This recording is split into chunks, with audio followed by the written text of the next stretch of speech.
It's true, yes, I have been ill, very ill.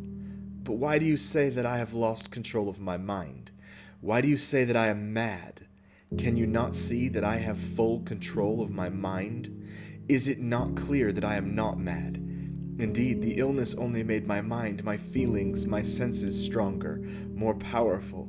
My sense of hearing especially became more powerful. I could hear sounds I had never heard before. I heard sounds from heaven. I heard sounds from hell. Listen! Listen, and I will tell you how it happened. You see, you will hear how healthy my mind is. It's impossible to say how the idea first entered my head. There was no reason for what I did. I did not hate the old man. I even loved him. He had never hurt me. I did not want his money. I think it was his eye.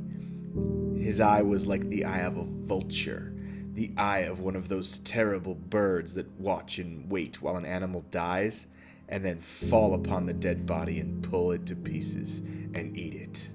When the old man looked at me with his eye, his vulture eye, a cold feeling went up and down my spine. Even my blood became cold. And so, I finally decided I had to kill the old man and close that eye forever. So do you think that I am mad? A madman cannot plan, but you should have seen me. During all of that week, I was as friendly to the old man as I could be, warm, loving. Every night about 12 o'clock, I slowly opened his door. And when the door was open wide enough, I put my hand in, and then my head. And in my hand I held a light covered over with a cloth so that no light showed. And I stood there quietly. Then, carefully, I lifted the cloth just a little, so that a single, thin, small light fell across that eye. For 7 nights I did this. 7 long nights, every night at midnight. Always the eye was closed, so it was impossible for me to do the work. For it was not the old man I had to kill. It was his eye, his evil eye. And every morning I went to his room, and with a warm, friendly voice I asked him how he had slept. He could not guess that every night just at 12 I looked at him as he slept. The 8th night I was more than usually careful as I opened the door. The hands of a clock moved more quickly than did my hand. Never before had I felt so strongly my own power. I was now sure of success.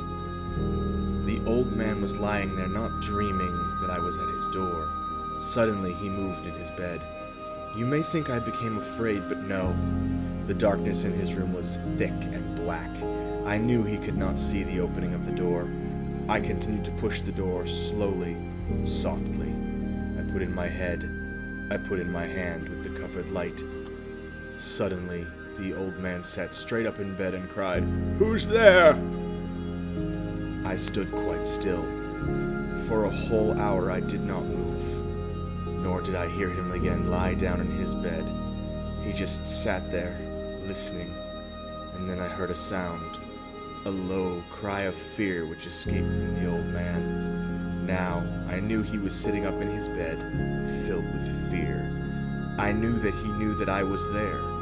He did not see me. He could not hear me there. He felt me there. Now he knew that death was standing there. Slowly, little by little, I lifted the cloth, until a small, small light escaped from under it to fall upon that vulture eye. It was open, wide open, and my anger increased as it looked straight at me. I could not see the old man's face, only that eye, that hard blue eye, and the blood in my body became like ice. Have I not told you that my hearing had become unusually strong? Now I could hear a quick, low, soft sound, like the sound of a clock heard through a wall. It was the beating of the old man's heart. I tried to stand quietly, but the sound grew louder. The old man's fear must have been great indeed. As the sound grew louder, my anger became greater and more painful. But it was more than anger. In the quiet night, in the dark silence of that bedroom, my anger became fear. For the heart was beating so loudly that I was sure someone must hear. The time had come. I rushed into the room crying, "Die! Die!" The old man gave a loud cry of fear as I fell upon him and held the covers tightly over his head. Still his heart was beating, but I smiled as I felt that success was near.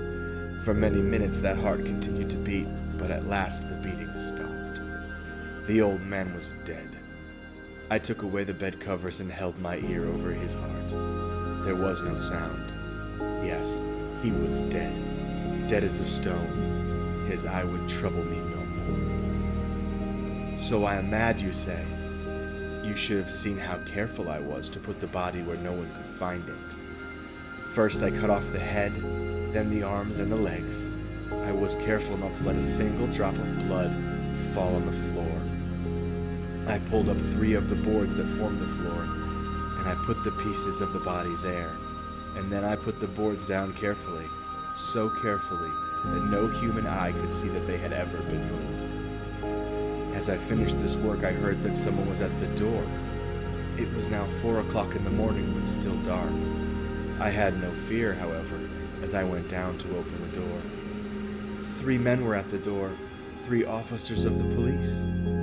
One of the neighbors had heard the old man's cry and called the police, and these 3 had come to ask questions and to search the house. I asked the policeman to come in. The cry, I said, was my own, in a dream. The old man, I said, was away, and he had gone to visit a friend in the country. I took them through the whole house, telling them to search it all, to search it well. I led them finally into the old man's bedroom. As if playing a game with them, I asked them to sit down and talk for a while. My easy, quiet manner made the policemen believe my story, so they sat, talking with me in a friendly way. But although I answered them in the same way soon, I wished they would go. My head hurt, and there was a strange sound in my ears. I talked more and faster. The sound became clearer, and still they sat and talked. Suddenly, I knew what the sound was, not in my ears. It was not just inside my head. At that moment, I must have become quite white. I talked still faster and louder, and the sound, too, became louder. It was a quick, low, soft sound like the sound of a clock heard through a wall, a sound I knew well. The louder it became, and louder. Why did the men not go? Louder, louder. I stood up and walked quickly around the room. I pushed my chair across the floor to make more noise to cover that terrible sound. I talked even louder. And yet the men sat and talked and smiled. Was it possible they could not hear it? No, they heard. I was certain of it. They knew. Now it was they who were playing the game with me. I was suffering more than I could bear from their smiles and from that sound. Louder, louder, louder. Suddenly I could hear it no longer. I could bear it no longer. I pointed at the boards and cried, "Yes, yes, I killed him. Pull up the boards and you shall see. I killed him, but why does his heart not stop beating? Why does it not stop?"